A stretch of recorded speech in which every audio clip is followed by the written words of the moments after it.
I gotta tell you, nothing really punches the old ego in the gut quite like a good old-fashioned rejection. But it's a part of the gig, and no matter how successful we get as production music composers, we are always dealing with someone else making a decision about our music. Now, how do we handle that without feeling like a failure or sinking into the pit of imposter syndrome?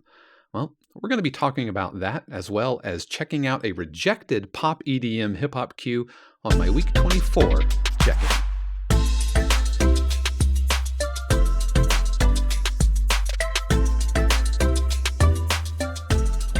What is up, YouTube? This is Dave Croft. I hope that you are doing well today. Welcome to my week 24 check-in for my 52 cues. If this is your first time here, welcome aboard. So happy that you have joined me today.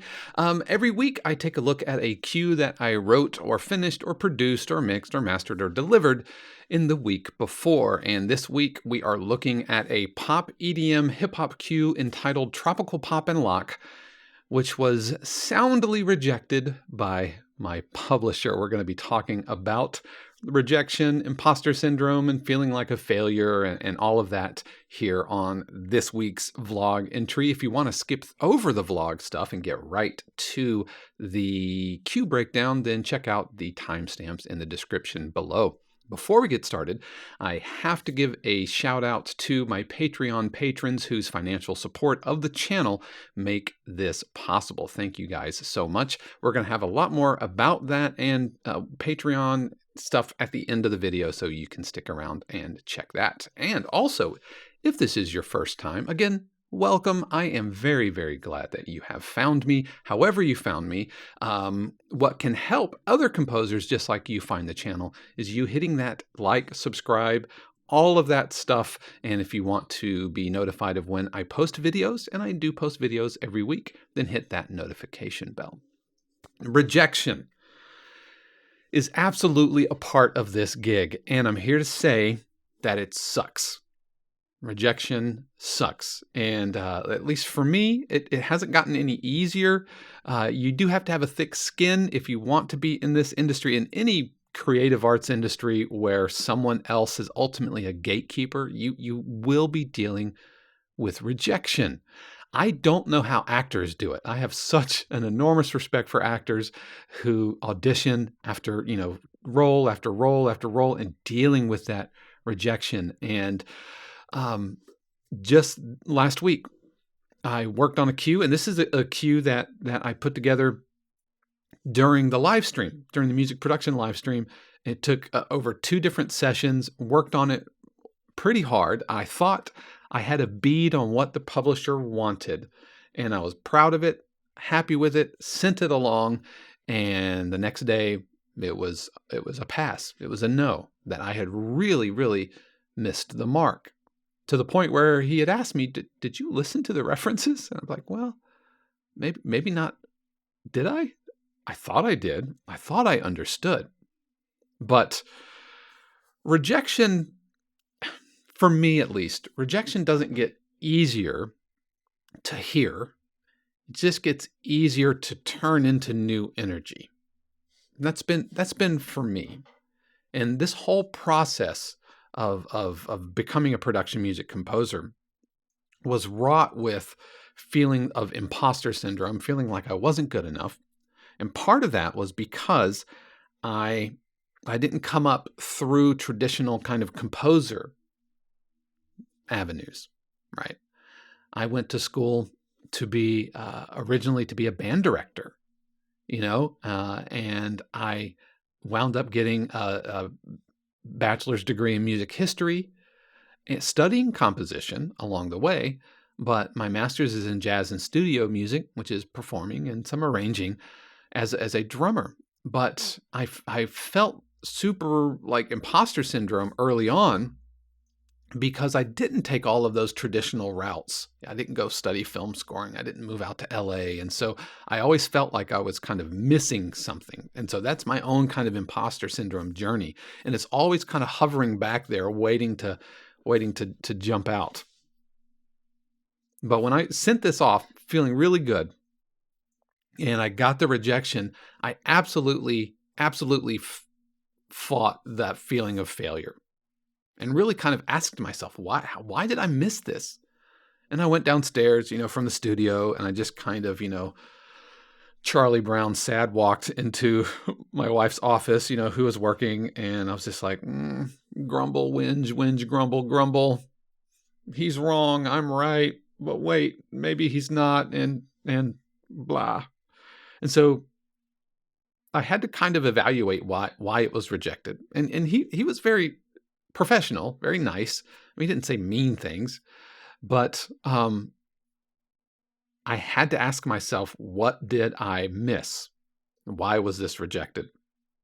And in this instance, it was because I had latched on to the wrong thing and ran with it. In this case, they wanted pop EDM, and I took EDM and fused it with pop. So I took kind of tropical house and urban contemporary and kind of mashed it together. And the end result was something that wasn't usable, and it wasn't what the client was looking for. Did I listen to the references? Yes. But I didn't listen to them with an ear for vibe and tone.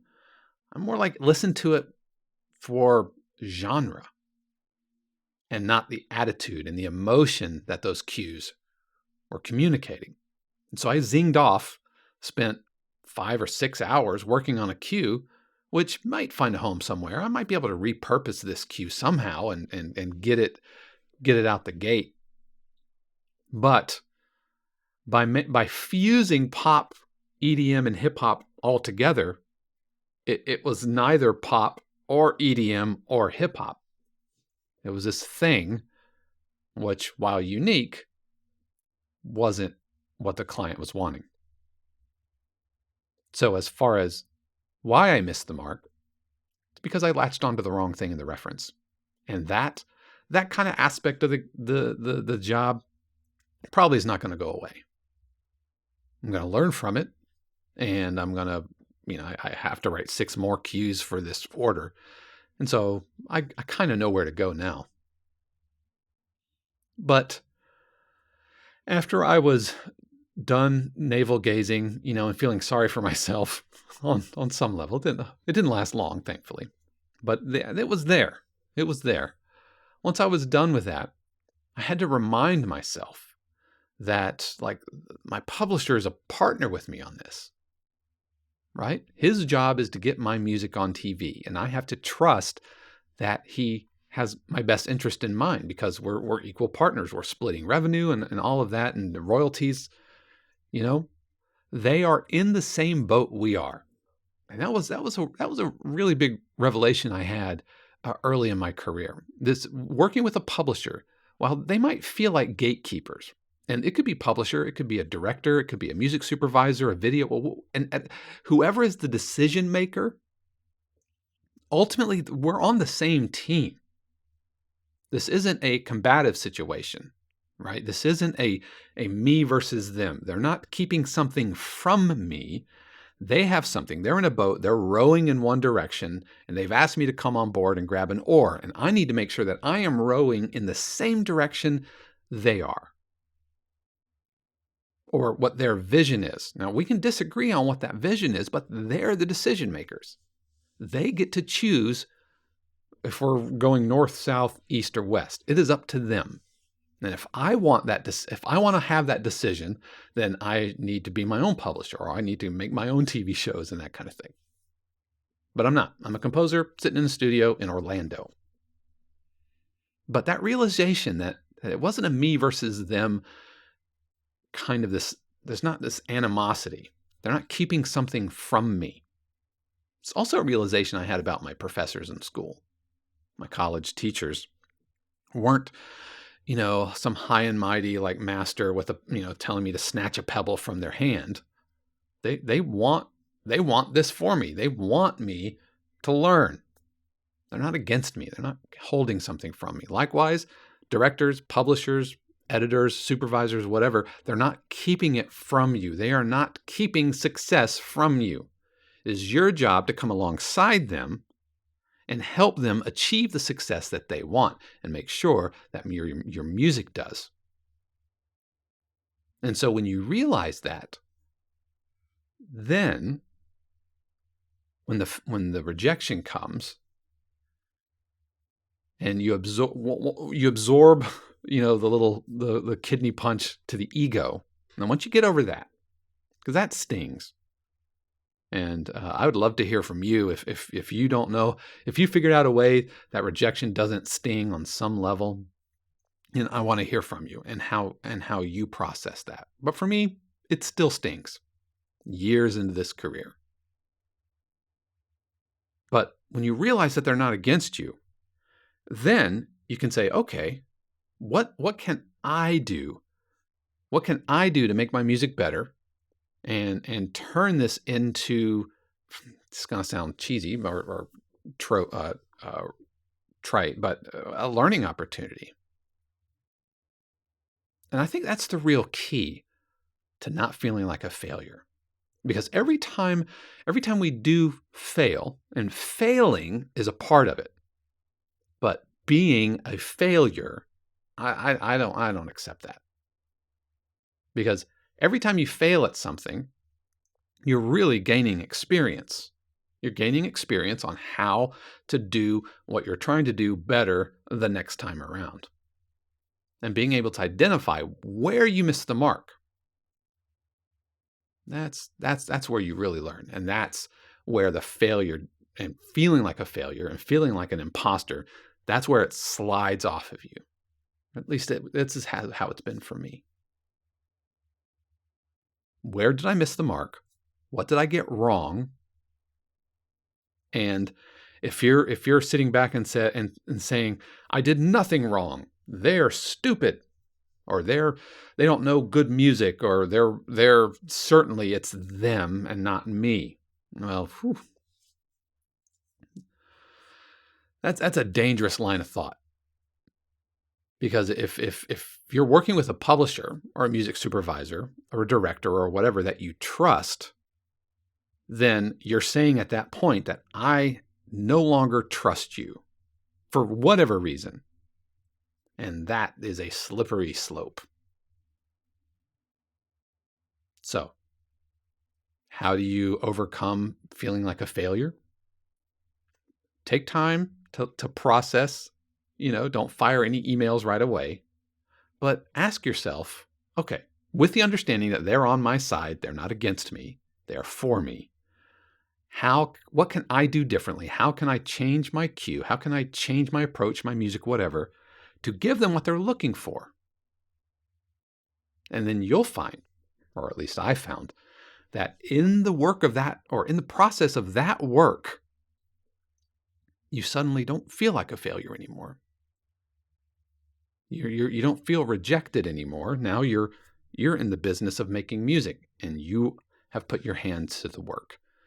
And when your hand is working and your creative self is engaged, you don't have room, you don't have bandwidth to feel like a failure because you're already moving forward.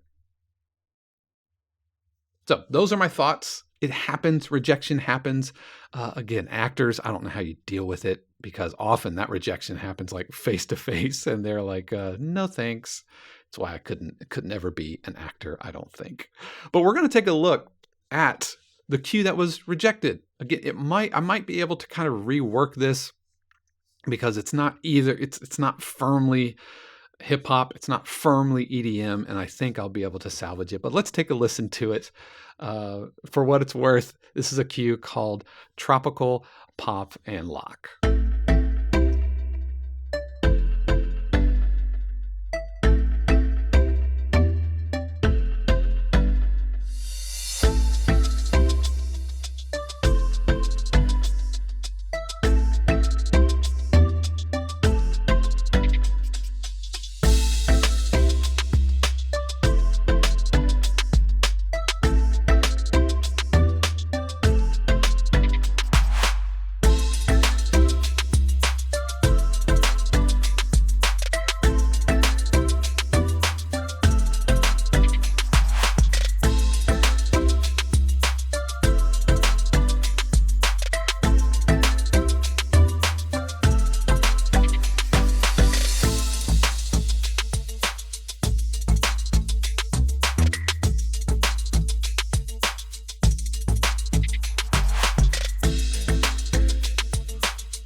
So that was Tropical Pop and Lock from a blending of pop, EDM, and hip hop, a mashed thing that was rejected by the publisher. Now, how I am going to change it? Well, I think I need to put it firmly in one of the others. It needs to either be like hip hop, in which case I'm going to dial back kind of the tropical house synths, or actually what I'm going to do is push it towards tropical house, which is going to be a 4 on the floor kick pattern and that kind of thing. The other thing is my B section. The B section feels it kind of betrays the upbeat kind of positivity of the cue. This wasn't anything that was communicated by the publisher. This is just my trying to suss out, what kind of went sideways. But let's talk about some of the sounds that I'm using first. This first sound is I found a splice loop that I really liked. I love the tone of it, and I even like some of the rhythms of it, but I don't want to actually use a splice sample or a splice loop. Splice loops are definitely a non-starter with production music in terms of melodies and chord progressions, bass lines, those kind of things. Now some other loops and hip hop, hi-hat kind of stuff you'll see coming up a little bit later. But I took the splice sample, chopped it up, and dropped it into the sampler and made my own little sample instrument out of it, and that kind of turned into the sound that I used for the melody. And it's also locked in or layered with the synthy kind of omnisphere sound, this pizzicato sound from Silence, with a pan flute sound from Silence. So you blend them all together and you get... And one of the aspects of tropical house music like this is that summery Ibiza kind of dancey, positive synth sound like this. I also have a synth bass, an Omnisphere synth bass, along with a Silence layered bass and an 808, which is a splice one-shot brought into Alchemy and used as an instrument. I love bringing in one-shots, 808 one-shots into Alchemy or into a sampler or whatever sampler. The reason I like Alchemy is you can have 4 sound sources, and I can create essentially my own little preset instruments. So I have that sound. I can layer them together if I wanted to. And so I have just a little mini library without getting into contact and all of that kind of thing. So I can decide what sound sample I want. And my drums, this is a Complete Control battery kit, or it's battery using Complete Control here. As that opens up, I have a love-hate relationship with Complete Control. I have a 25 key control keyboard that I use, and I want to love Complete Control, but as you can see, it takes forever to open up, and the interface, you can't make it any bigger, and it's locked in, and when you open it up, it's really, I don't know, it's just... The interface is almost a deal breaker, and this is all so tiny, and how to read and trying to search and find for things. Here's why I love it is you can preview sound sets.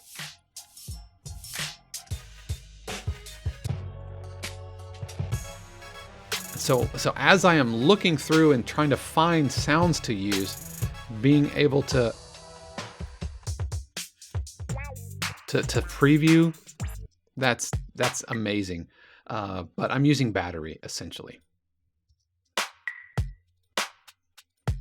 I've got 2 shaker layers here. I've got one layer which is an egg, and then I have another layer which is this shaker right here. This guy, it's a Rhythm Tech, kind of a larger, and this is playing upbeats. So you put those together because I wanted that upbeat energy.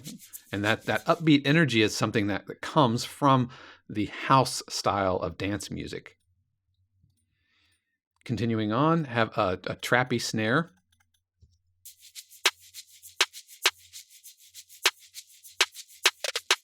With the drums and the 808 bass.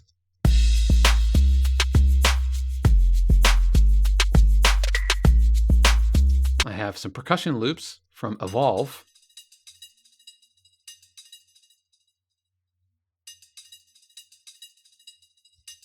And I have a couple of hi-hat loops, which were unapologetically pulled from Splice. I did put a tremolo on here so that they will bounce around the stereo field.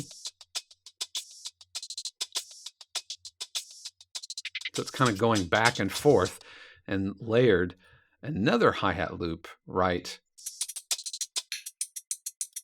which sits, it's moving as well, but it sits more in the center. And so you have this hi-hat 1, which is going really kind of wide. And then the other hi-hat's kind of sitting right in the middle. Couple of effects down here. We have a reverse crash. Another reverse crash. We have a little swoosh that comes in. And these are Splice one-shots. And we have a riser.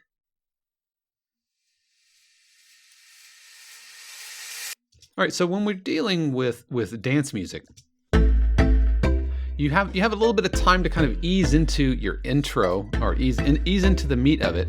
And so starting out with my chord based, so progression itself, but it's the hook. Sprinkle in some of the rhythm to let the music supervisor who is auditioning the track kind of know where it's going. A little bit of a light groove here, and I'm about to bring everything in, and I put a little break right before 3 out, boom. So a little drop here just to add some rhythmic interest, so that little moment of tension. By removing everything on beat 4, it creates a moment of tension that then gets released when things come back in and the shaker comes back in, and I've added a harmony up here to my hook, right? Because before then we were just playing octaves, and now I add a harmony.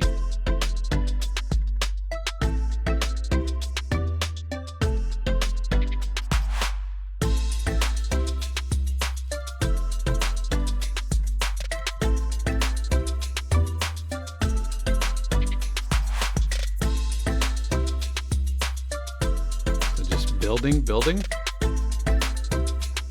All right, now I'm getting ready to approach my breakdown. And so by doing that, I add in the sweeper, I add in both reverse crashes to add a ton of energy into the downbeat of my breakdown.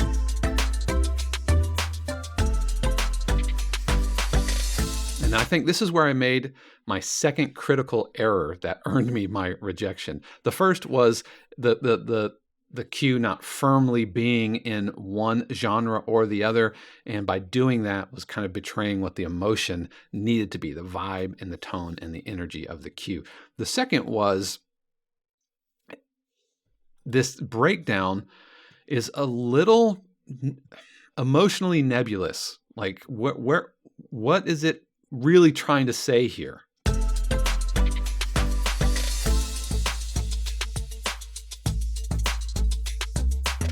And so I'm smoothing out the harmony. We're hanging out on the one chord. But because, tropical house music is ultimately kind of positive and uplifting, it's even though it might not be in a minor key or in a major key, it still overtly feels uplifting and positive.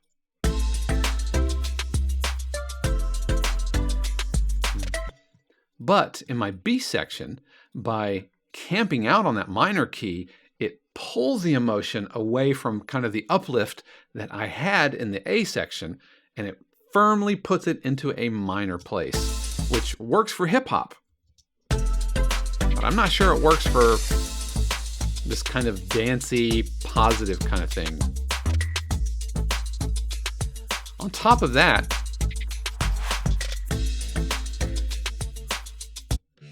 this wobble is a little aggressive. it's kind of low in the mix, and I sensed that. That's why I kind of ducked it. But it just feels a little dark. Now, it's dance music, hip hop music, these breakdowns, camping out on one chord, that's totally okay. And a go-to arrangement type of an idea. But the fact that I'm camping out on the minor chord and introducing wobble bass and these kind of darker synths, again, I think this is my critical error number 2 that earned me my rejection. All right, so now I'm returning to my hook. Break the energy down a little bit. So we're building throughout the 3 phrases of my B section, pushing energy, but I don't want to go full back into the groove. So I'm going to pull the energy back just a little bit. So it's kind of like build, break down, build, then duck down, bring the hook back, and then take it home.